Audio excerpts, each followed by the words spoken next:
आदित्य ठाकरे आणि एकनाथ शिंदे जेव्हा आमने सामने आले तेव्हा आदित्य ठाकरे यांनी शिंदेला खतरनाक लुक दिला। त्याचं झालं असं की मुंबईच्या वरळीमध्ये नारळी पौर्णिमेनिमित्ताने कोळीवाड्यामध्ये मोठा कार्यक्रम आयोजित केला जातो आणि वरळी मतदारसंघ हा आदित्य ठाकरेचा आहे। पण या कार्यक्रमासाठी अनेक राजकीय नेते देखील तिथे येतात। पण जेव्हा एकनाथ शिंदे त्या कार्यक्रमाला आले तेव्हा आदित्य ठाकरे जिंदाबाद अशा घोषणा देखील देण्यात आल्या। त्यावेळेस आदित्य ठाकरे आणि एकनाथ शिंदे आमने सामने झाले आणि त्यानंतर हा व्हिडिओ चांगलाच व्हायरल झाला। नेमकं या सर्व घटनेवरती आदित्य ठाकरे शिंदे बाबत काय म्हणाले, चला सविस्तर पाहू। काय सांगाल? खरं तर रक्षाबंधन आहे, सणासोबत रक्षाबंधन आहेच आणि आज गिरगावमध्ये भरत गोटोसकरजी यांचं रेस्टॉरंट गिरगाव किचन ह्याचं उद्घाटन करायला आलेलो आहे। आधी देखील इथे एक चांगलं रेस्टॉरंट होतं आणि परिवाराची परंपरा ते पुढे नेतात। खरोखर आनंद होतो आणि आपल्या घरगुती काही इथे खाद्यपदार्थ हे आपल्याला इथे मिळतील। शरद पवारांनी एक आता राजकीय खरंच घ्यायचेत का आजच्या दिवशी? आता काल तुम्हाला पण माहिती आहे, तुम्ही पण तिथे असाल, काल मध्ये आमचे सगळे पोलीस होते, तर ह्या खोट्या तक्रारी आणि रडगाणं हे एकनाथ शिंदेंनी बंद करावं। त्यांचं सरकार आहे, ते अर्बन नक्षल म्हणून पण गुन्हा दाखल करतील आमच्यावर, पण एकनाथ शिंदेंनी हे सगळं बंद करावं। रडगाणं आहे, हा रडीचा डाव चालतो आणि तुम्ही पण पाहिलं असेल 4 कॅमेरा अँगल होते तिथे, आम्ही शांत करत होतो, तुम्ही सगळेच होतात तिथे, मध्ये पूर्ण पोलिसांची भिंत होती। पण एवढी भीती असेल तर यायचंच काम। 4 अँगल मध्ये एक गोष्ट निदर्शनास आली ती म्हणजे आदित्य ठाकरेंची ती नजर जी तुम्ही मागे रोखून बघत होतात, नेमकं काय झालं होतं त्यावेळी? काही झालं नव्हतं, त्यांच्याकडून धक्काबुक्की वगैरे होत होती, तर मी एवढंच बघत होतो की आपले सगळे कार्यकर्ते नीट आहेत ना, सोबत आहेत ना, तेवढंच, आणि कोणाला काही होणार नाही।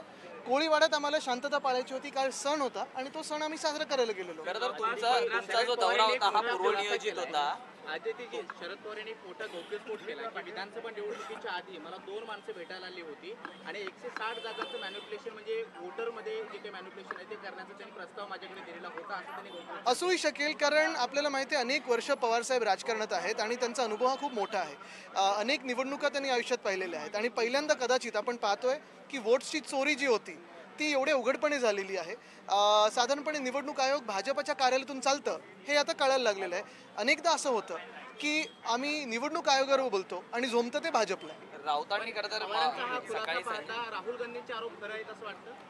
त्याच्यासाठी हा खुलासा पाण्याची देखील गरज नाही ना। परवा त्यांनी तुम्हाला पुरावे निश्चित दाखवलेला आहे की काय खरं काय खोटं। आदित्यजी, सकाळी संजय राऊतांनी उघडपणे म्हटलेलं आहे की महानगरपालिकेच्या ह्याच्यात दोन्ही भाऊ आम्ही एकत्र येतील वगैरे, तर त्याकडे आपण कसं पाहतो? मला वाटतं एक महत्त्वाचं आहे की दोन्ही भाऊ अनेक वर्षांत आता बोलत आहेत।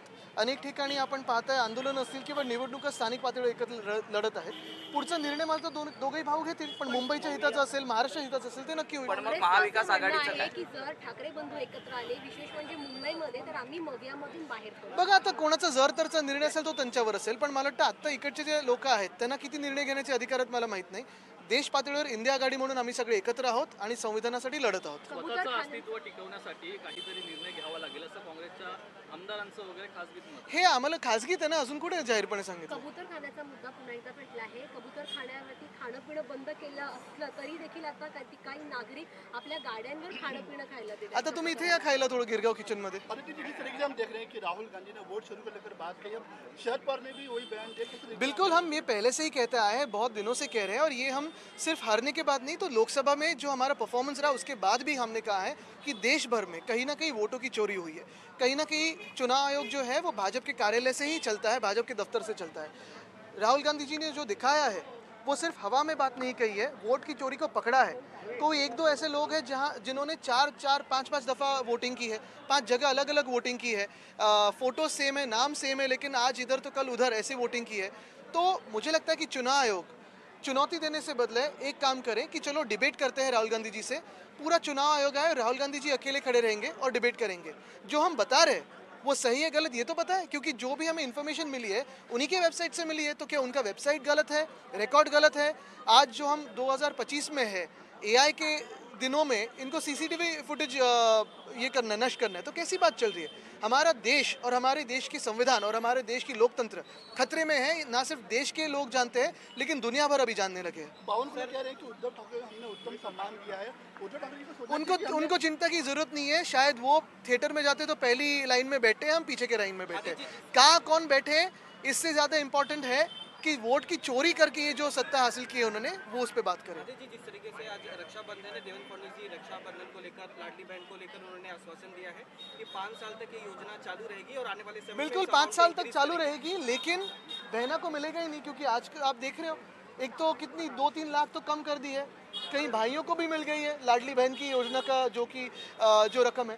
तो ये तो सारी मजाक चल रही है, और यही बात है कि झूठ बोल के वोटों की चोरी करके ये सत्ता हासिल की उन्होंने। एकनाथ शिंदेवरचा जो गुन्हा आहे हा राजकीय हस्तक्षेपातून आहे आणि सत्तेचा रडगाणं आहे, रडीचा डाव आहे आणि खोटारडेपणा आहे एकनाथ मिंदेंचा। लाडक्या दुरुपयोग बहिणीचे होतोय. पैसे बिलकुल, असेच आणि ते आता फडणवीस साहेबांना पण कळायला लागलेलं आहे। तर रॅपिडोचं काय केस आहे, रॅपिडोवर कारवाई करण्याची धमकी दिली आणि त्याच्यानंतर स्वतःच्या मुलासाठी स्पॉन्सरशिप घेतली।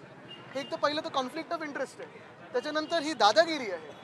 असं जर चालत राहिलं तर आपल्या राज्यामध्ये कुठचे गुंतवणूकदार येणार आहेत की मंत्री येतात, धमकवतात आणि मग स्वतःच्या पोरासाठी स्पॉन्सरशिप घेतात? ते म्हणतात स्पॉन्सरशिप दिली असली तरी कारवाई काही थांबणार नाही म्हणून. म्हणजे तुम्ही पैसे पण लुटताय, चोरी पण चालली आणि दादागिरी पण चालली, जबराना पण आणि नजराना पण चर्चा सुरू झाली की हे ऑफिशियली खंडनीय आहे. आहेच ना। प्रताप सर आदित्य आणि आजच तुम्ही बघा, आजचा दिवस 9 ऑगस्ट म्हणजे सिंगापूरचा फाउंडेशन डे आहे। 60 वर्ष झाली तिथे असे खंडणीखोर नाही बसलेत, म्हणूनच तो देश पुढे गेलाय। महाराष्ट्राला जर पुढे न्यायचं असेल तर हे जे सत्तेत खंडणीखोर बसलेत त्यांना काढायला लागेल, त्यांची हकालपट्टी मुख्यमंत्र्यांनी करणं गरजेचं आहे। मुख्यमंत्री आणि दोन्ही उपमुख्यमंत्री रस्त्यावरती उतरून असं खूप चांगली आश्वासनं दिली होती, पण पुढे काय झालंय तुम्हाला माहिती आहे, शेतकऱ्यांना देखील अजूनही आश्वासन- काल पैसे मुख्यमंत्री मिळाले आणि नाहीत दोन्ही आणि सुद्धा- उपमुख्यमंत्री रस्त्यावर उतरून रस्त्यांची पाहणी करत होते. शिंदे हे गायमुख मध्ये बघत होते, अजितदादा आणि देवेंद्र फडणवीस पुण्यात होते. बरोबर आहे, अनेक पर्यटक देखील येतात, कारण मिंदेंनी पैसे काढून मुंबईचे रस्त्यांची हाल, आता परवाकडेच तुम्ही पाहिलं असेल ते भाडीपाचा व्हिडिओ, डोंबिवली म्हणजे 10 वर्ष मंत्रीपद स्वतःकडे, मुलगा खासदार, पालकमंत्री स्वतः, पैसा सगळा स्वतःकडे, रस्त्यांचे काय हाल होतो, पलावाचं कसं झालं? ठीक आहे.